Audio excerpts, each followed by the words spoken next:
Greece has taken a crucial step towards a bailout after its parliament passed a second set of reforms.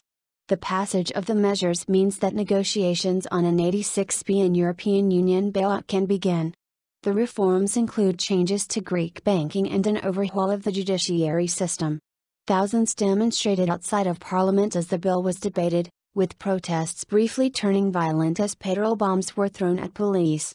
There had been fears of a rebellion by MPs, but Greek Prime Minister Alexis Tsipras was easily able to muster the support required.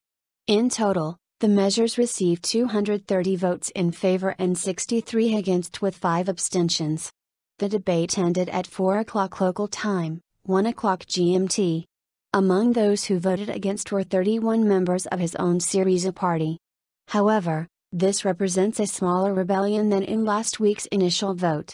Former Greek Finance Minister Yanis Varoufakis was one of those rebels in the first vote who returned to vote with the government this time. Speaking before the vote, Mr. Tsipras stressed that he was not happy with the measures that creditors had imposed. "We chose a difficult compromise to avert the most extreme plans by the most extreme circles in Europe," he told MPs. Representatives of the European institutions that would provide the bailout funds will begin negotiations in Athens on Friday.